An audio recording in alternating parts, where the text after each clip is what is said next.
Hi everyone, my name is Tyler. I'm the host at the Dream Panel. I wanted to extend a warm welcome to you all for the listening to our first Dream Panel at Solv's community.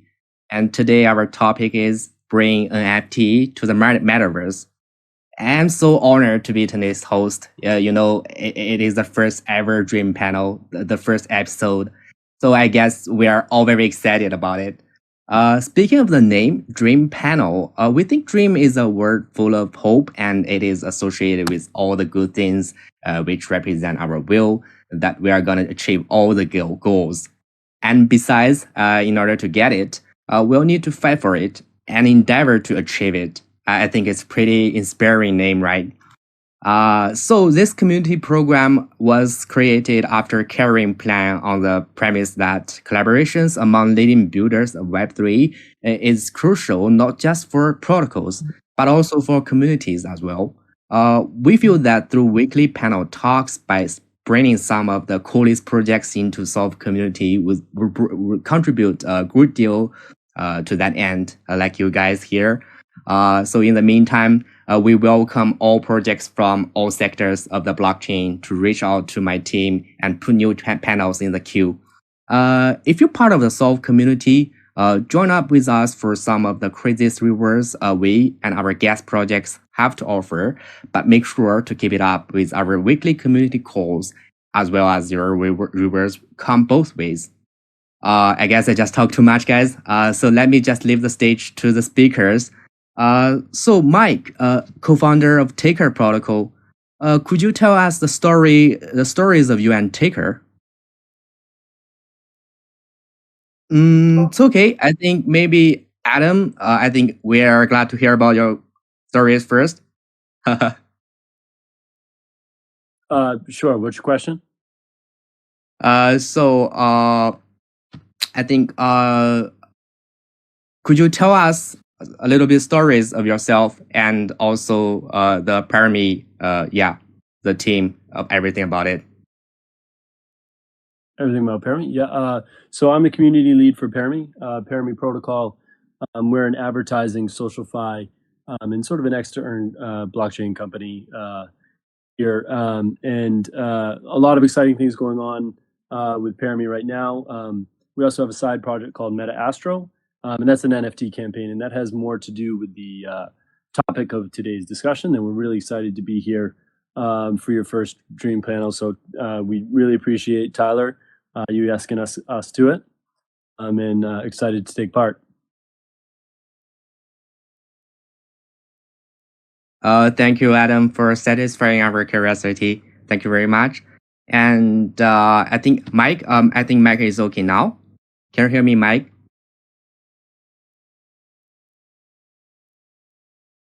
Maybe just let's turn to Jay-Z. I think, maybe you could just give me a brief introduction about you and yourself and the protocol. Yeah, Oasis DAO. Okay, thanks, Tyler, and thanks Solv Protocol for the invite. Super excited to be here. And I'm Jay-Z. I'm one of the core founding contributors in Meta Oasis DAO. And just give you a little bit of background of our DAO. We are one of the first DAOs to, with a special focus on investing and building on Metaverse land.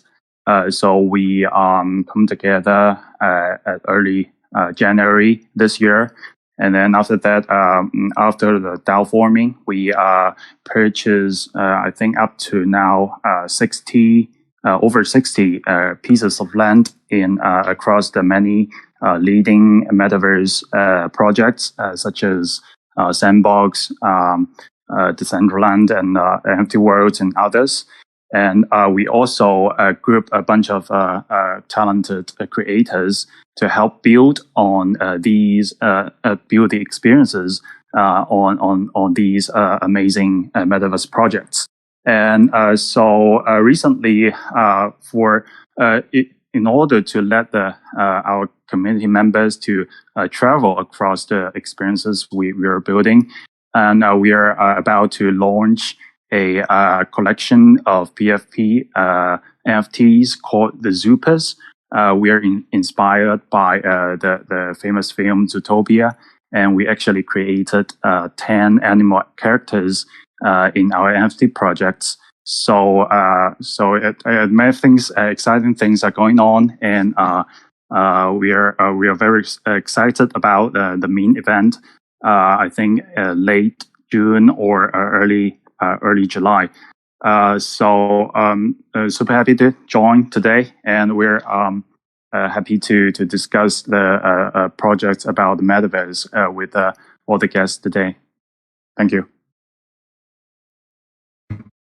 Wonderful. Thanks for the introduction, JZ. You really aroused my interest, and I'm asked your community to find more, to learn more. Appreciate it very much.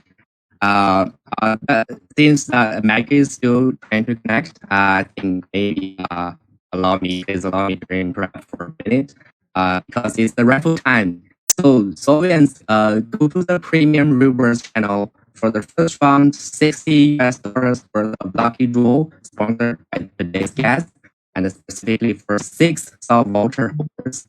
Also, don't forget to leave your message in the check-in channel. Don't forget it. It will last for 10 minutes, and you will see the result at that time.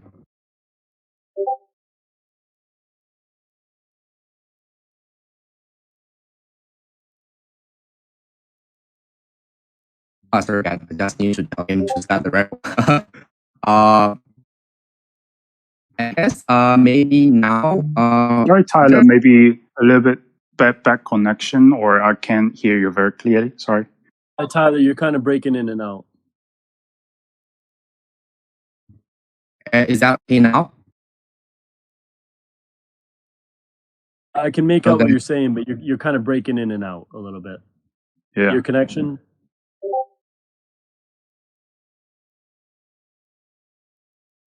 Yeah, I changed the connect. I think it's okay now. Yeah, pretty good. Yeah.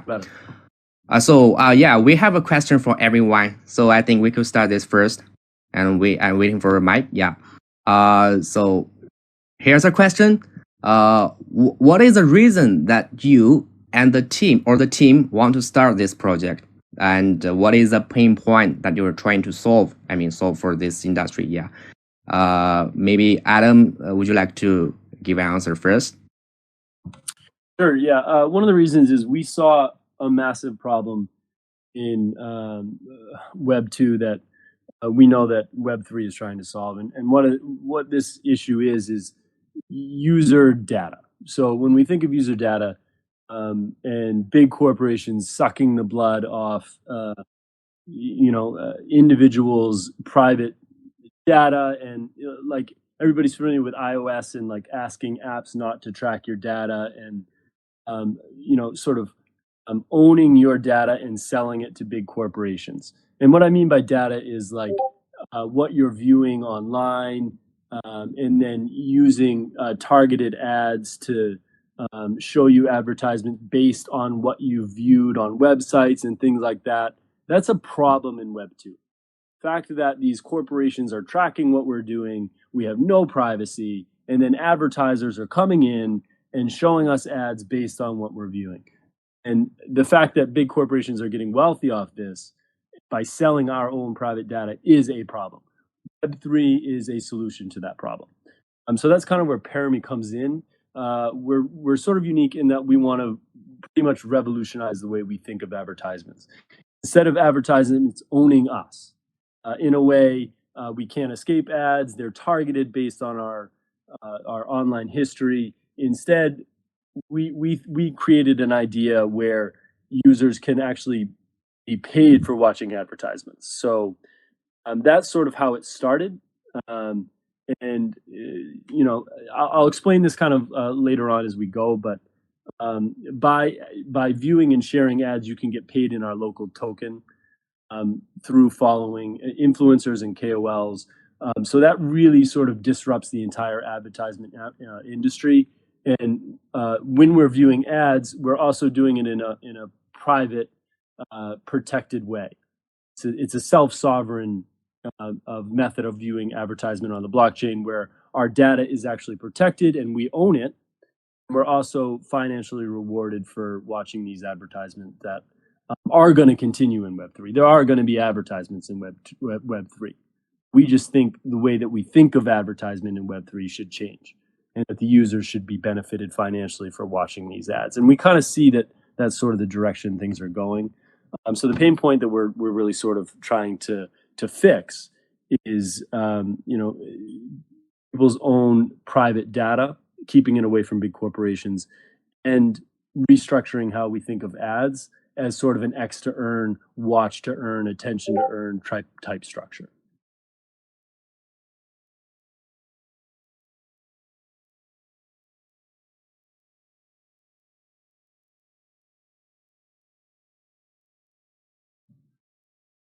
Are you here?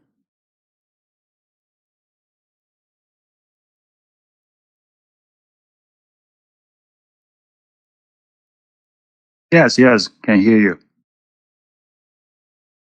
Okay, I finished.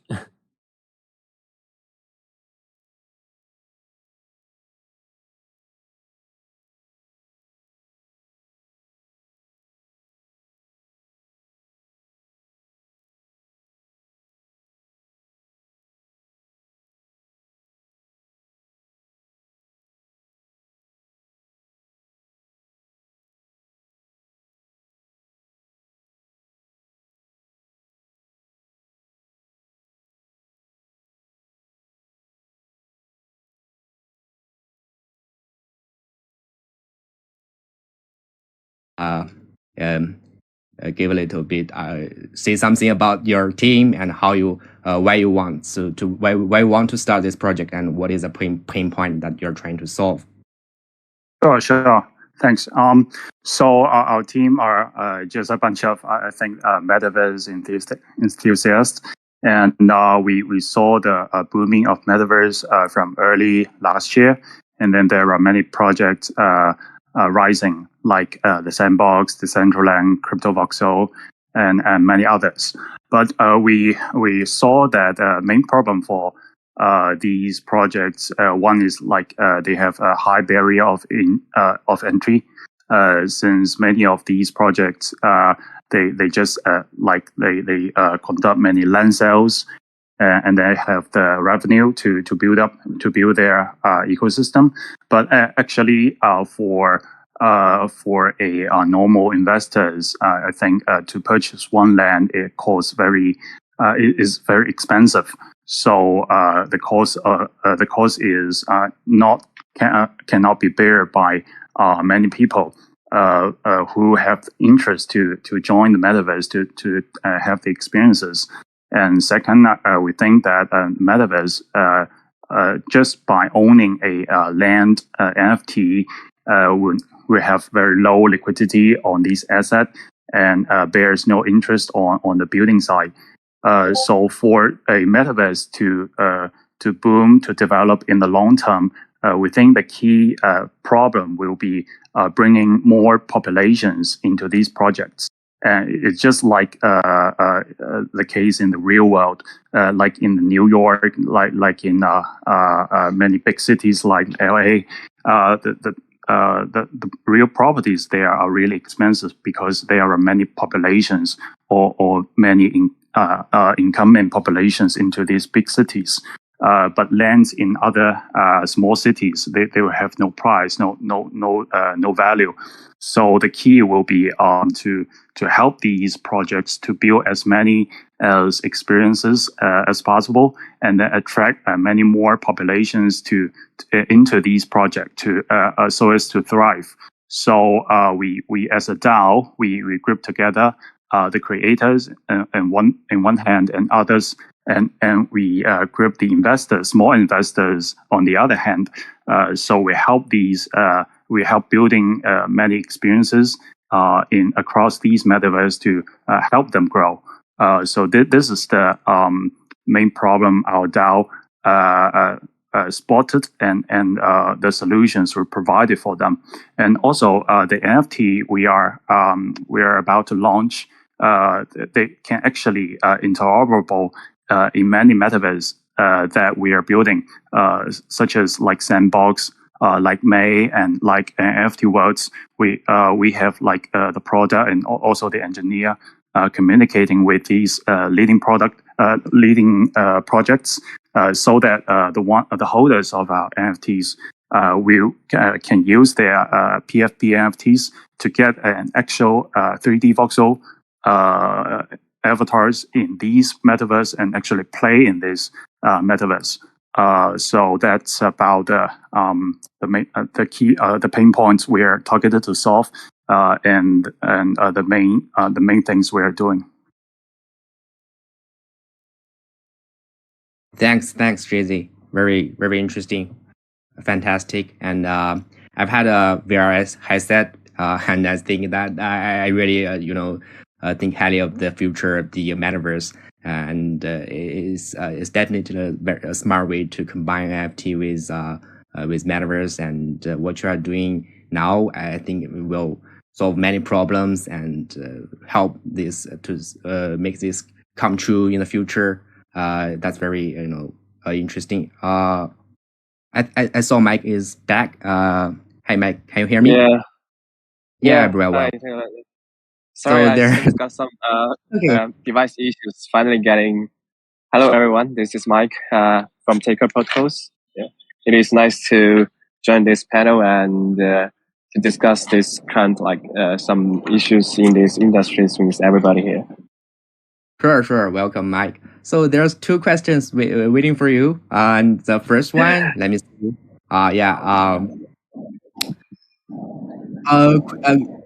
Mike, you are the co-founder of Taker Protocol. So could you tell us a little bit stories of you and Taker? Yeah, for sure. So, for Taker Protocol, we are like NFT financial infrastructures. So what do we do is we offering those renting and lending service to those NFT assets. So in a way, we empower those NFT assets and make the users or the NFT holders as more access and to expand their liquidities of their NFT asset. And from a user perspective, as this can also be a very simple case and a very useful case for the NFT holders or like the people who want to join the NFT world. So let's say in renting, you can either become the renter, so you're the NFT holders, but you don't have time to play with it. The NFT, either it's a Metaverse or it's a PFP, whatever it is. So you decide to rent it out. You can rent it by a taker. And we have our unique models, which we split the using rights and the ownership right. So there will be no liquidation risk for the NFT holders. And for the renters who is trying to rent their NFTs, they only get access with those using right NFTs. But they can enjoy almost the same rights when they join the games or they join the system. That's for the renting. And for the lending, actually, we have two solutions. One is the current one, is the QDAO model. So we will have many different QDAOs, and each DAOs will have their own whitelist, and they can determine the different collections which they want to support and do the price appraisal regarding to each collections. And also the DAOs will pre-injected enough liquidities. And so people holding the supported asset go to the relevant DAO can get an instant loan. Yeah, this is the one solution for the QDAOs. So another solution is going to be more like full pool-to-pool solutions. So if you are NFT holders, and especially for many NFT holders, you're not only holding one NFT.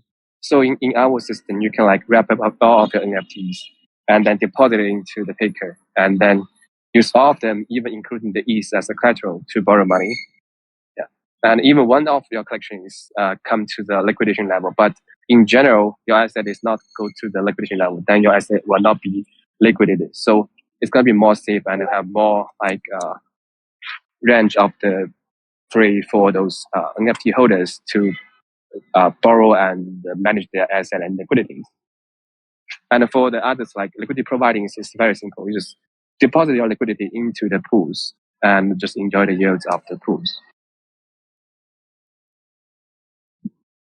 That's more for the taker product, yeah.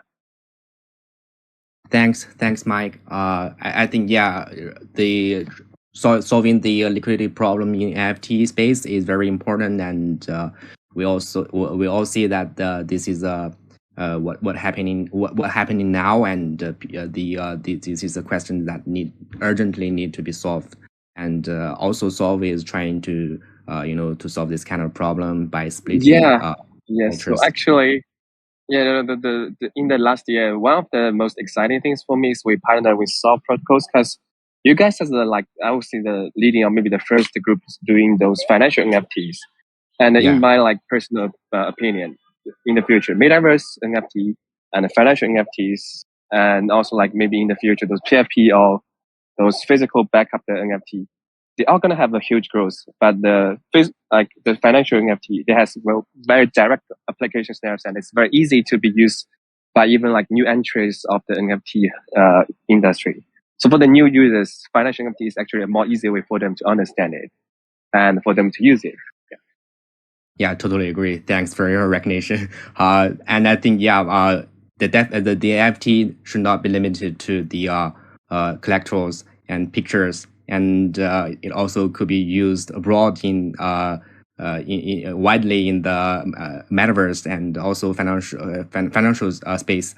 So I think we could definitely do something, and Taker is also our one of our solution to solve the problem to landing the NFTs. Yeah, so in the future, if people from your community selling your vouchers, those financial NFTs, they can actually even come to us, ask for a loan.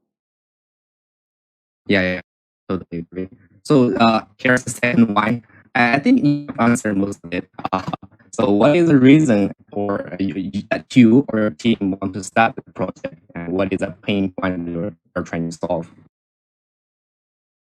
Yeah, can you hear me right now? Yeah. Okay, yeah.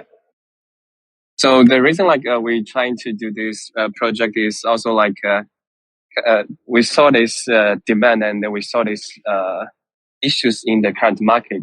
So because we started this project in early 2020, early 2021. So this is the stage where people buy the NFT and trade it. This is the most use case for them, but there's no actual application scenarios for them to go. So even we know the NFT is an asset, but it's not a very liquidity asset. It's more like a data asset. So in this way, I think it's better for us to find some solutions to facilitate the development and the liquidities of the NFTs. And once we can release the liquidity of the NFT, we can also boost the development and the industry development of, especially for the whole NFT area.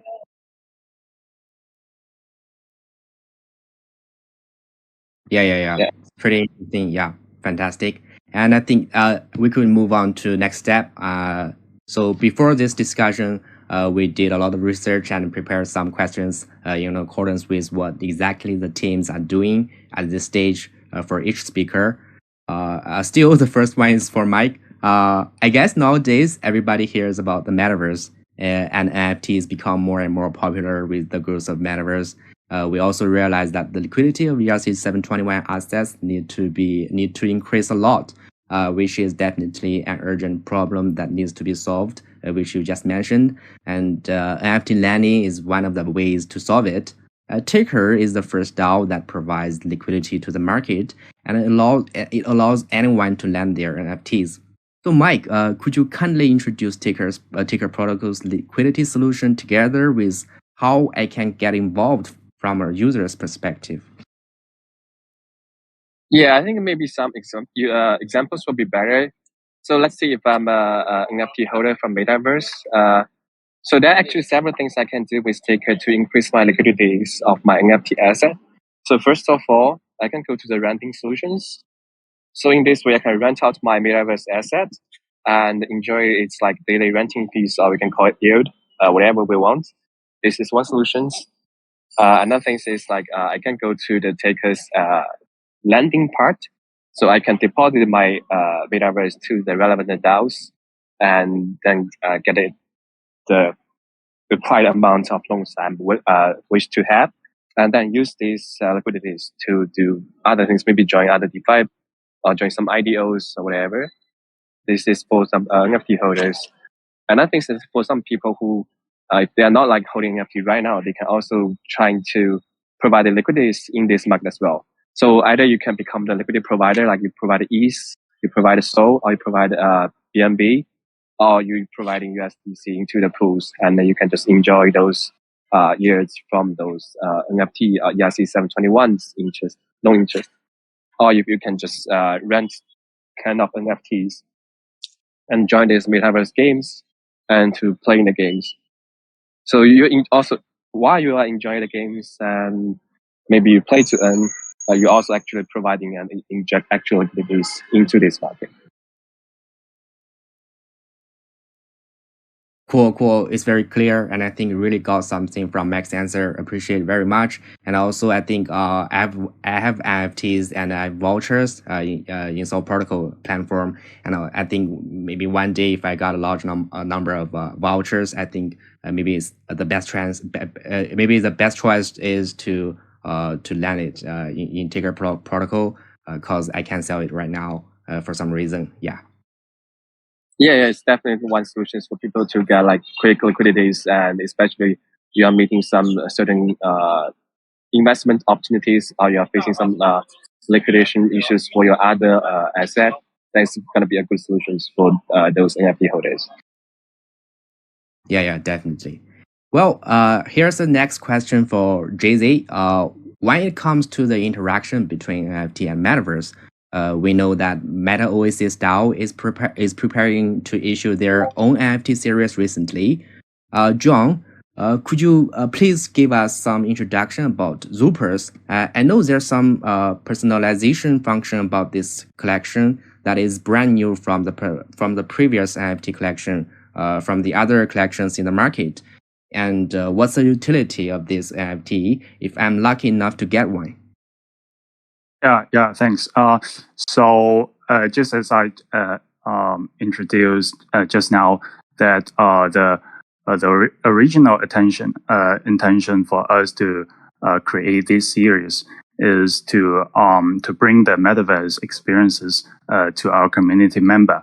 So the one I think the first utility to hold this NFT is that you can actually play it in the metaverse.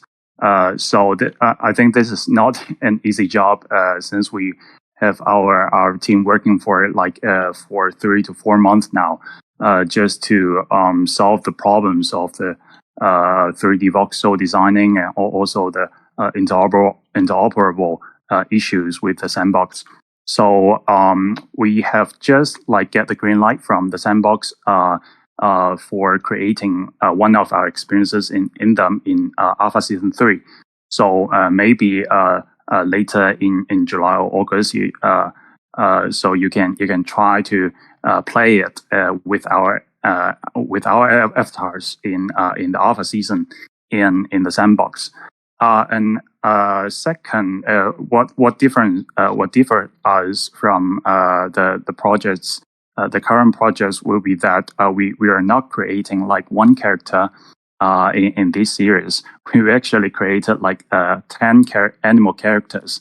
That means for one project we have 10 times the workload of a normal project. But with different characters, we have designed some very interesting things to play around. Since different animals, they will have different chemistry. So if you pair different animals together, it may get some surprises for you. So that we think that those have some social or social functions in this designing that can actually bring our holders together, let them to discuss about it, to get excited about it, and also that we have since we are designing them to cross the many metaverses, so we have also customized it in different projects. Like if the land project, the metaverse project is a 2D pixel style, then we will design some 2D pixel NFTs, especially for those metaverses. So there may be future drops of the NFTs to expect from. Yeah, and also, but the team will not allow me to discuss too much information for this point. So just stay tuned, and if you are interested, you can go to our Twitter and Discord to get the most updated information of the NFT sales.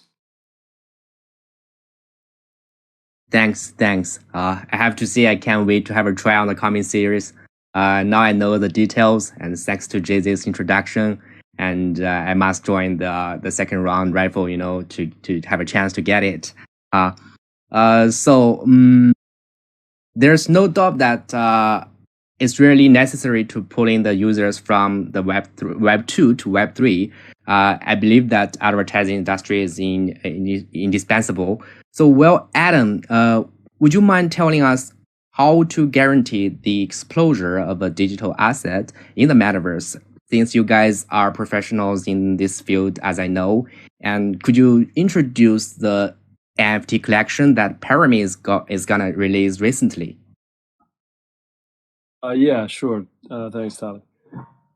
So Parami strongly believes in the utility of certain digital assets in the metaverse. So that is, what is the use or what is the function of that digital asset? The way we see it, it's all about making Web3 a fun and collaborative space. I'll explain this by using sort of examples that are relative to Parami, and in doing that, I'll answer both of your questions: how to increase exposure of digital assets in the metaverse, and introducing our upcoming NFT project, MetaAstro.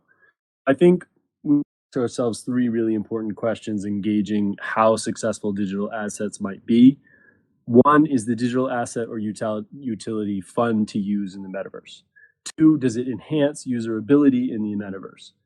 Lastly, are there financial rewards built into the utility of the digital asset? It's impossible to take financial incentive out of the equation. However, I do believe the recent crash has proven that Web3 is not just about money. So to demonstrate sort of what I mean by utility, I'll introduce our NFT collection, MetaAstro. Echoing Vitalik Buterin's in his recent essay about finding Web3's soul, MetaAstro is the first spiritual identity NFT collection, soul bound to each individual in Web3.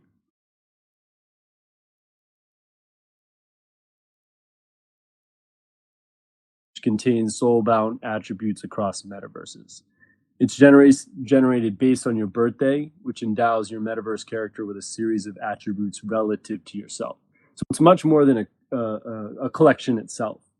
Value it lies in the long-term utility. So everyone will be able to afford one of the MetaAstro, and each holder can set their own minting fee for later generations, and the MetaAstro team has no cut in this. Data is fully stored on the chain. Unlike some of the JPEG NFTs storing the image on centralized servers, all data is stored on Ethereum. MetaAstro is highly extendable in metaverses. It's sort of similar to, if you think of loot. It also amplifies user data by blockchain projects such as Parami, so that users can perform precise airdrops for their users. This is something we call a smart airdrop. The last utility I think is also the most exciting. MetaAstro relates to its soul-bound nature, and this speaks sort of to the extendability of it. Having a metaverse character with personal features, not physical. These attributes can manifest themselves in your metaverse character in the form of, courage or strength or sensitivity, faith, intelligence, and so on. And again, these attributes are relative to who you are in the real world, thus connecting who you are in reality to your metaverse character. We also envision strong socialify aspects to MetaAstro with matching or dating options in Web3 by matching with others on your inherent astrological characteristics. So for us, this enhances the Web3 experience in a very tangible way. It's a lot of fun and offers a lot of creative options for metaverse experiences.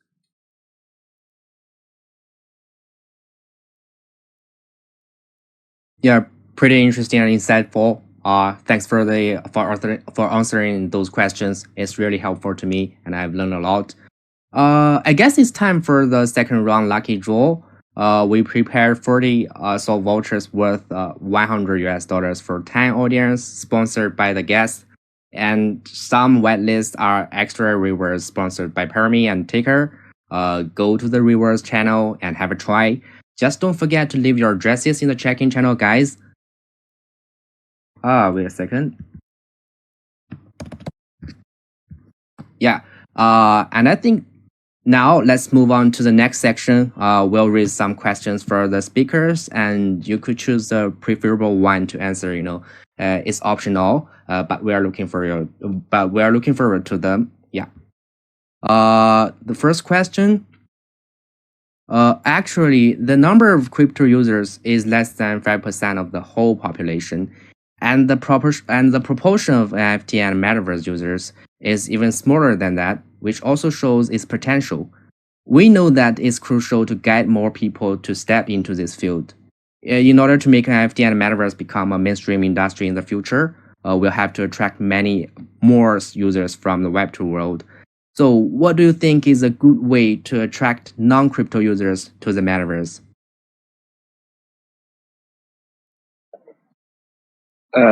May I? Of course.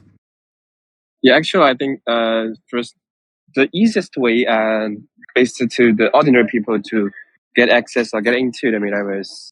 I would say it's the game, because we all know there's many films about like those maybe called metaverse or like the VR verse or whatever. Like people can like have their thoughts into these games and play or enjoy. So I say game is gonna be a great like breakthrough, like a breakpoint for those ordinary people to get into get more awareness of the metaverse and of the cryptos. And NFT is gonna be a great thing because we can offer them NFTs as a badge, as like labels or something. So this make the users feel more like, oh, this is something unique for me, and they say, oh, it seems more treasury. Like at least it has some meaningful things to myself. So they will have more like incentives, and they may be even more willing to try out these new games, and then they will learn more about the crypto and more about the metaverse and more about the NFT. Yeah, this is my little thought.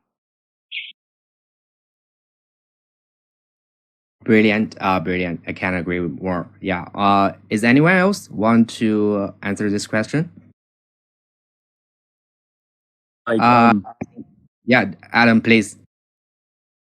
Keep going. Yeah, please keep going if you want to answer. Okay. Yeah, I mean, I agree with Mike. I think in short, make it fun. So if there's a fun aspect to the metaverse, and I sort of already spoke to this, I think that is going to be attractive to anybody. So I spoke about Meta Astro, and if we are able to have fun applications that will draw users, knowledge of staking or NFT prizes or even cryptocurrencies, if we can make it enjoyable, and Mike used the example of gaming, if it's enjoyable and fun, it's going to attract users. So I think like things like this are already going on in the metaverse. Like we think of live sporting events or concerts.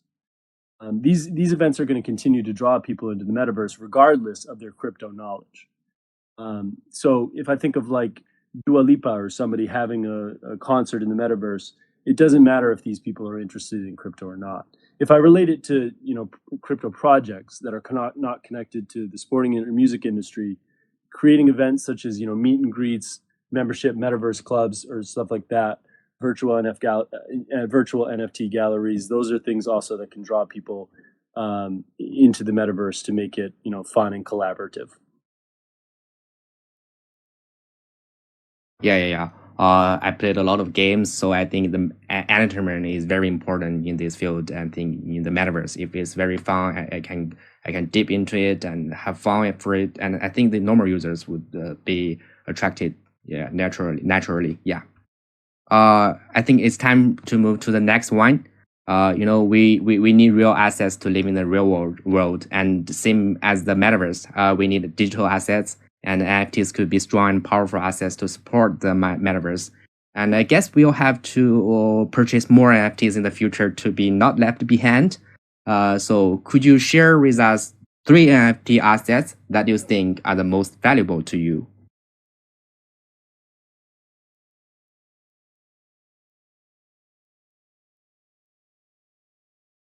Well, this is actually a very tricky question. Yeah. Yeah, I'll say like at least you're holding one of the blue chip NFTs, like maybe a punk or ape, like or mover or those stuffs. Yeah, one of these, then it show your like kind of your industry status and your very like crypto native or like you are very big fans of this industry. This is one thing. So I don't have like particular question, but I would say punk ape and maybe mover. Yeah, those blue chip NFTs is one of the great things. Yeah. Another thing is maybe something like the land or in decentralized or in sandbox, because I'm not sure like how many cases we happened last year, but I know like Gucci and LVMH, they are holding on many of their branding events in the metaverse. So I think this is another interesting asset. Maybe it's not bad, like gonna be have play to property as other like impact project, but it still is gonna be have a more symbolic meanings, and it's also gonna be have more direct access. I think with more Web2 companies. Yeah, another thing is like the obviously financial NFTs, because this is something it's very easy and very direct can be used. So it actually relates to your guys' Solv project. Yeah, sure. You know, I still keep a lot of NFT shoes, and round turn is very interesting because I actually lost a Yeah, weight. but I just try to lose weight, not making money. Yeah, it's very healthy, regardless of the price dumping changing. Yeah. So I think it's time for the last one. What would you guys do to add utility to the native tokens? You're going to try any innovations on it? For us with our governance token, haven't had an innovative utility for that. I think for us, it's more our NFT side project, Meta Astro. So the ability to bind your soul to metaverse characters using Meta Astro, we think to be truly innovative. And I've already spoken at length at that, so I won't burn any more time speaking about that. But I think that's the most innovative thing that we have right now with the side project Meta Astro. Yeah. So anyone else want to answer this question about the utility of your native tokens? I think it's time for the free discussion, and I've heard that some people want to ask some questions to the speakers, and I don't know if you are interested to give them your answer to help them solve their problems. Yeah, so Wayne is coming. Yeah, please feel free to ask your questions. Hi guys, I have a question that is there any plan for buying vouchers by USDC or USDT on Polygon? Thanks. I think it's for me. Yeah, of course. We'll have that plans, and in the future we'll have more assurance about Solv Voucher, not only Solv Voucher, and also of course other project teams come to us and issue their vouchers. And Polygon is definitely a good choice. Yeah. Thanks for your attention to community. You're welcome.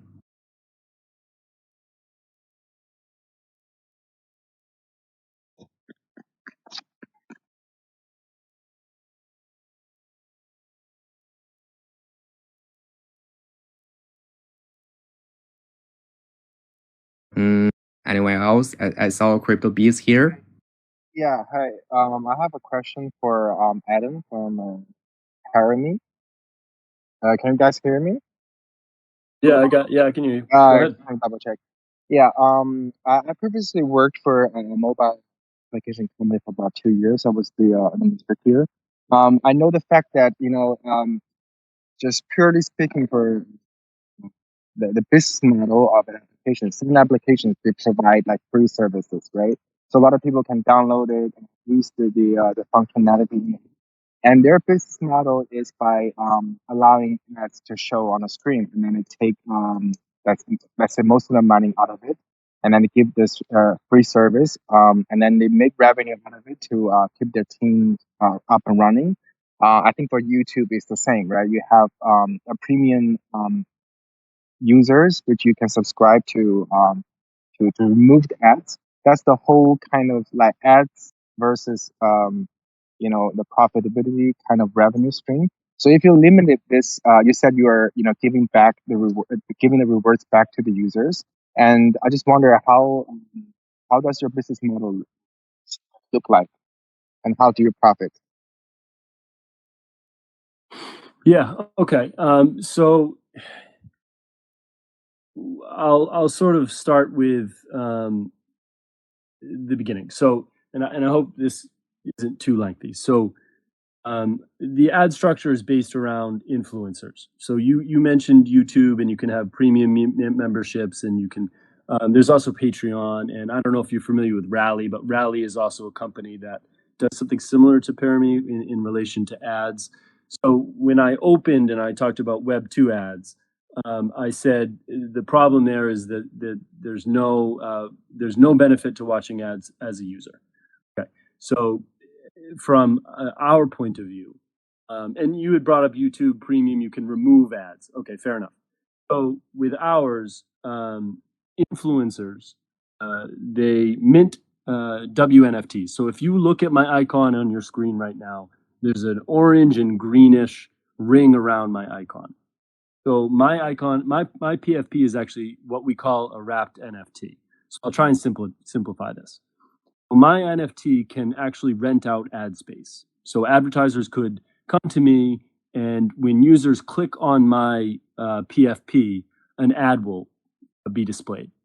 So this is not a current function that we're talking about right now, but this is the overall business model or goal of Parami, if you will. So then users click on my PFP, and then an ad is displayed. So the user that clicked on my PFP is then rewarded in 83, which is our governance token.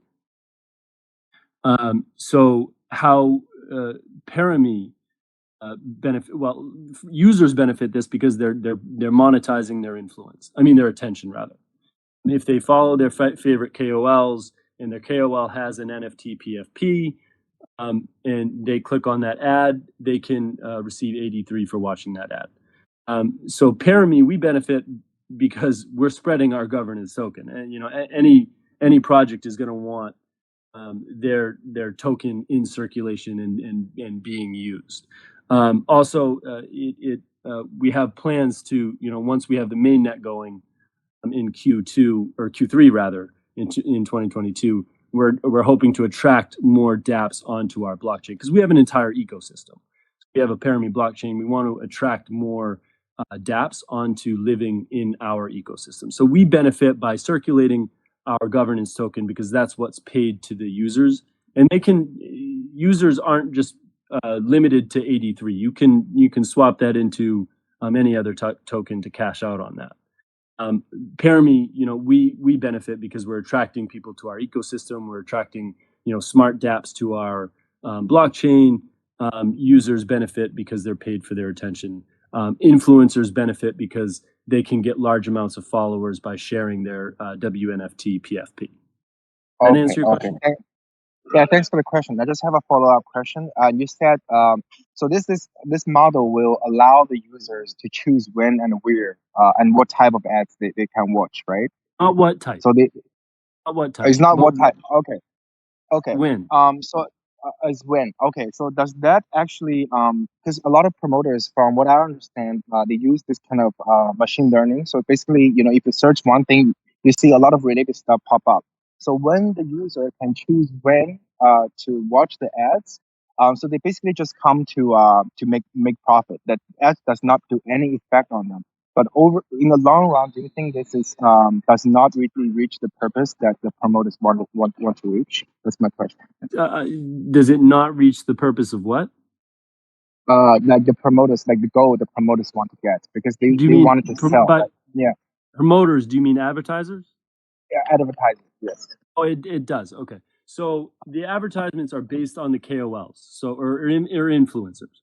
So if I'm an influencer and I'm a fashion or a makeup influencer, ads that are going to be shown to people are just fashion and makeup ads. So they're targeted ads.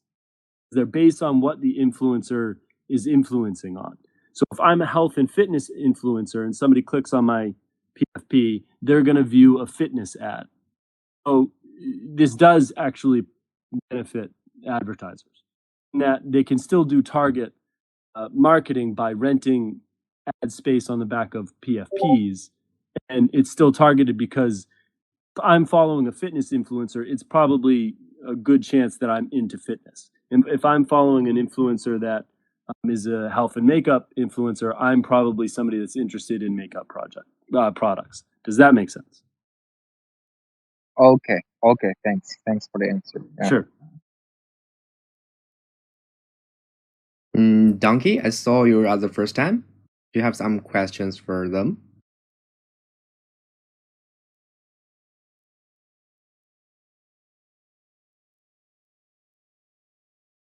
I think you are muted. Yeah, I can hear you now. Hello? Can you hear me? Sure. How many devs are in the team and what's their background before hopping into Web3?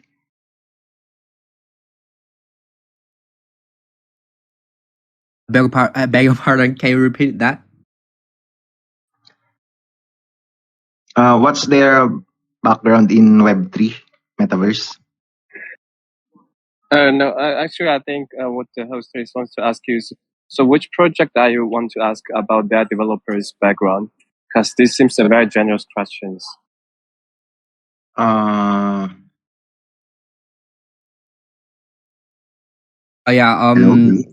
You just you wanna ask the background of our team, right?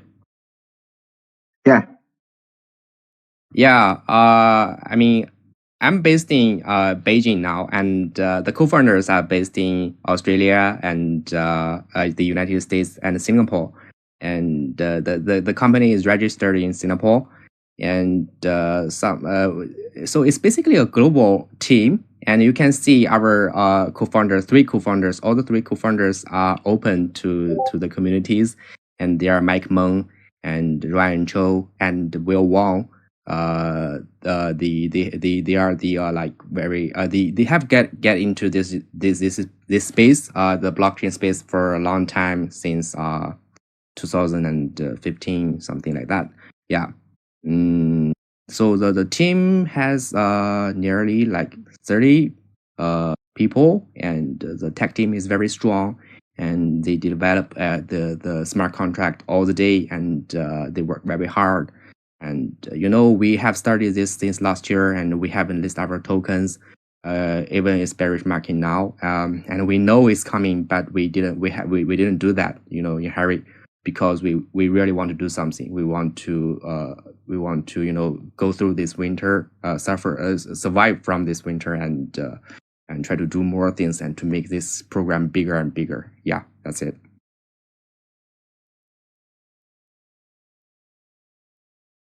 Okay, thanks. I guess there's yeah, it's 10 o'clock now. Yeah, here in my area. So I think it's early now. This time is limited. I think it's time to stop it. I have to say it's truly a rich discussion today. So much surprises and so much to learn. Again, we appreciate your attendance today so much, and we have to say many thanks to the speakers who just gave us a fantastic speech together. So I think it's time to have a rest, guys. That's all for today. Thanks for your time, and good day and good night, everyone. Thanks, guys. Thank you. Thank you, Tyler. Thank you. JR, thank you, Have a Mike. good day or good night, everyone. Speak with you guys. Good night. No, have a good day. Bye bye. You know.